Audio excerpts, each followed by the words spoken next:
Hi guys, doing our continuing series, the small bag, the running bag, the kind of medium bag, and then the full, I would say really EMT quality bag. And right now we'll do the big bag, the EMT quality bag.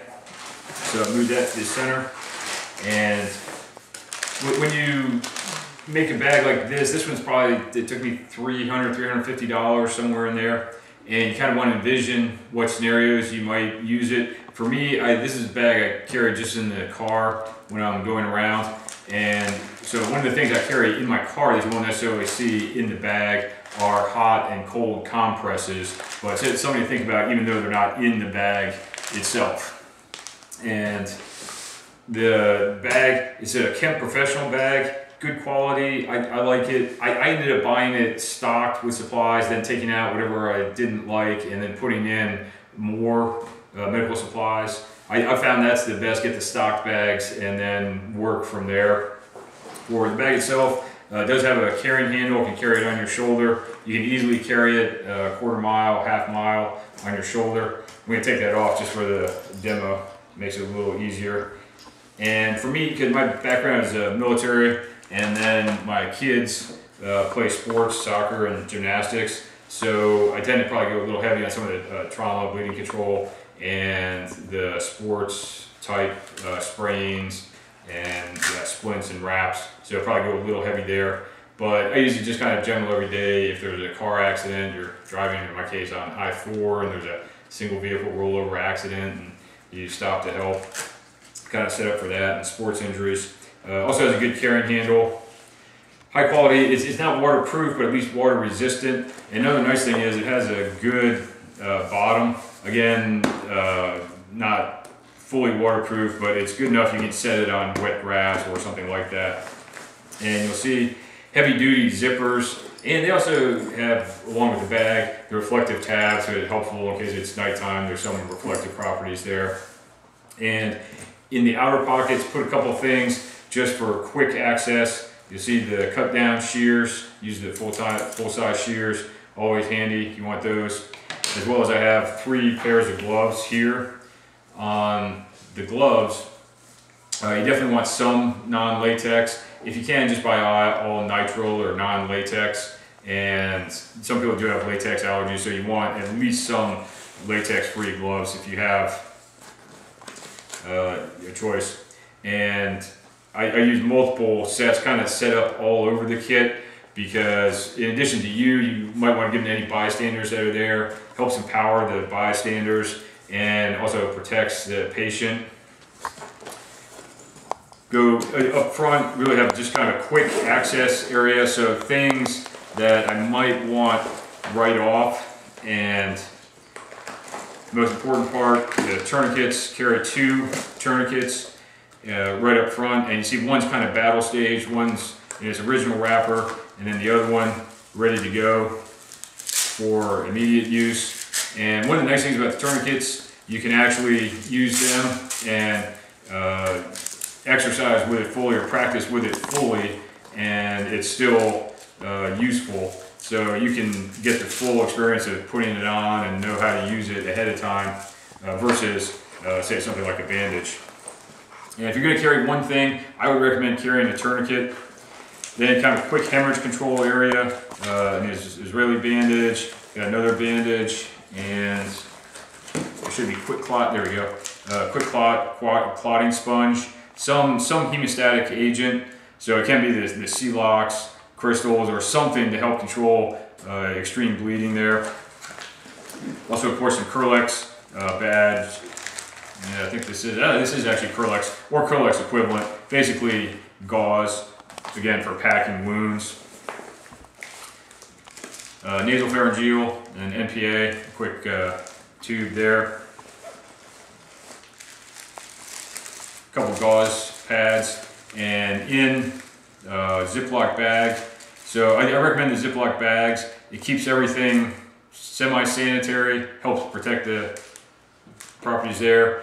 Also helps against weather and being waterproof. And also by dividing it up, you can access just what you need.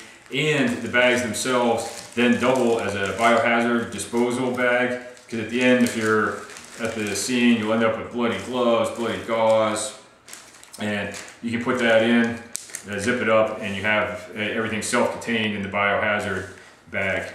A couple more wrapped gauze pads, another pair of cut-down shears, taking out a light, and I think my mother-in-law ended up giving me this light. I like it because it's both the light and up here is a window punch. So if you're at the scene of an accident and need to hit the window, you can use this and do it as a window punch. There's also a seat belt cutter in right here.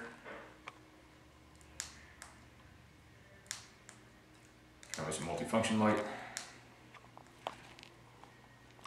And it has a magnet on top, so again, you're someplace with a car, you can put it on with a magnet and give yourself light.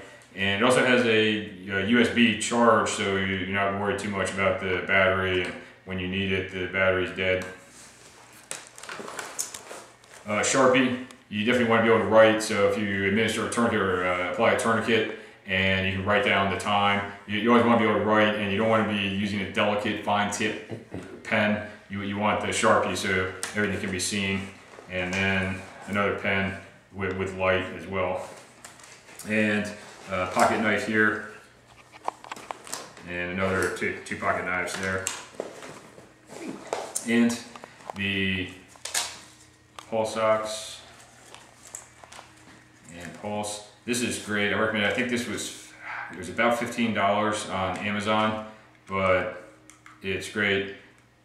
Just get the finger, the pulse, and the pulse ox. You can put it on. It's non-invasive. One, you can just check for pulse, and you can see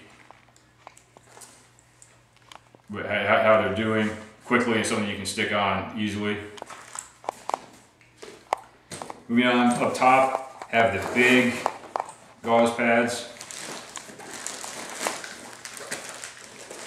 So again, wrapped, they get their own Ziploc bags. Those are the big pads up in the upper pocket. And it actually covers the side pockets. In this side pocket, another biohazard bag. And some common everyday use, full of band-aids. Got a regular size band-aids, then another one with different sizes of band-aids. So once you start going up, needing larger size band-aids in here. See Neosporin, the knuckle band-aids, fingertip band-aids, eye band-aids, every size band-aid in there. Another bag for wipes for both cleaning off the wounds and cleaning up afterwards. There's a whole bag of that. And another bag of regular size band-aids. They're on tin.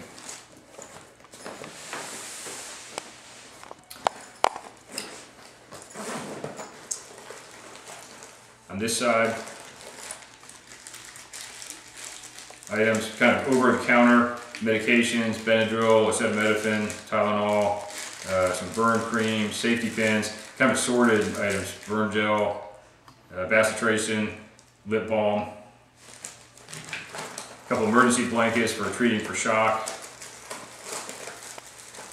blankets, a couple band-aids, triangular bandage, and another bandage there.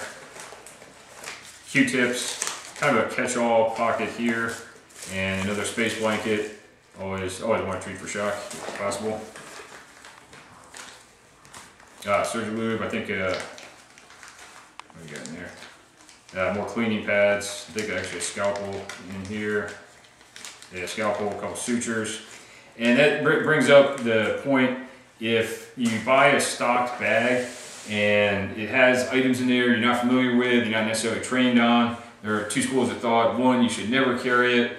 Or two, hey, carry it. Somebody, if you're at the scene of an accident, a doctor, a nurse, somebody might stop by who knows how to carry it. I think my rule of thumb would be if you buy the stock kit, and even if you're not trained on it and it's not taking up space for anything else that you would put in, then I would probably carry it. If it's going to displace something, then I would carry what you need or are comfortable with.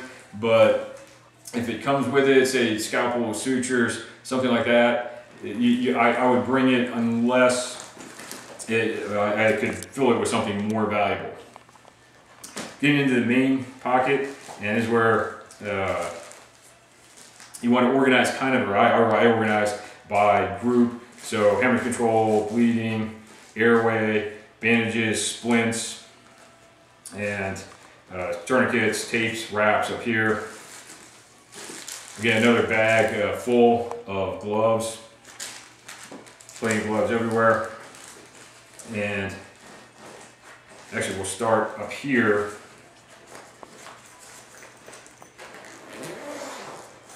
And you can see this pocket, multiple different kinds of tapes. So you have the surgical tape, athletic tape, different sizes depending upon your needs, cling tape, whatever tape application you might need. Then different size ACE bandages in here.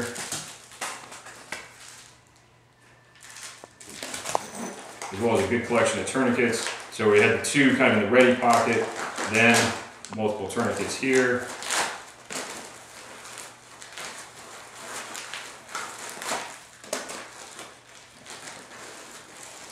Two other, they're not Cat T tourniquets or anything, but two tourniquets that came with different kits or that collected over the ages.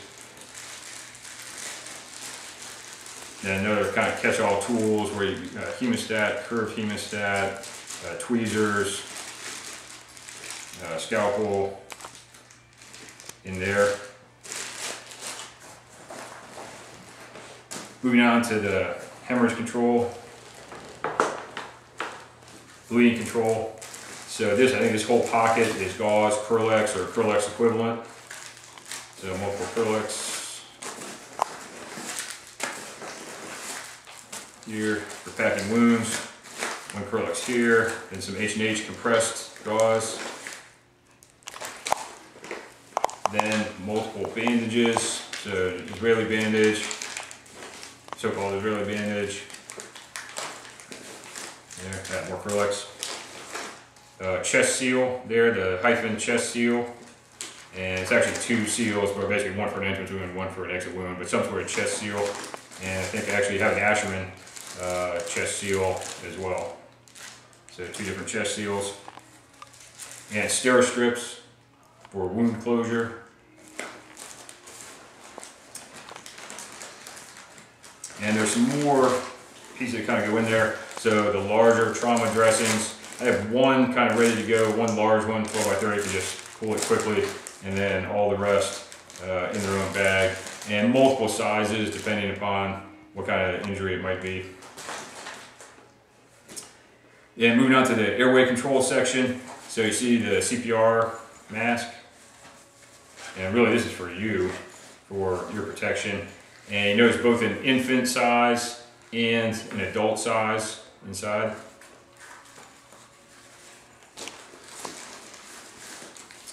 Two more J tubes or nasal pharyngeals, as well as surgilube to help get them in. And then for OPAs or oral pharyngeals, full set, so you've got all sizes from the pink down for infant up to orange for full size adult. And then another set of gloves. You want gloves kind of everywhere in here. And another CPR shield. And kind of a burn section. So multiple burn dressings, petroleum gauze and burn dressings specifically for burn injuries, as well as burn spray. And carry about 4 ounces of eye wash. It's eye wash safe, it's eye safe, so you can use it for eye injuries, but usually you can use it for any kind of wound irrigation. Hand sanitizer for cleaning up at the end. Another CPR, another expendable CPR shield. And kind of this splint wrap area. So more ace bandages, a couple triangular bandages, help secure things. Kind of goes along with the tape. And then I carried 4 SAM splints, or generic SAM splints, but field splints, actually a 5th. That's right, I got 5 with this one. So again, a little heavy, but that's just because of what I'm looking for kids, for impact injuries. And also carry a couple finger splints for a special application. And finally, C-collar in here. Definitely one of the things you want to be trained on before you use, but very, very useful for any sort of crash victim, anyone who's been in a car accident. You'll often see the C-collar applied. That's it for the bag. So please leave comments, anything you recommend, if you like it or gives you ideas, and feel free to comment. Thank you.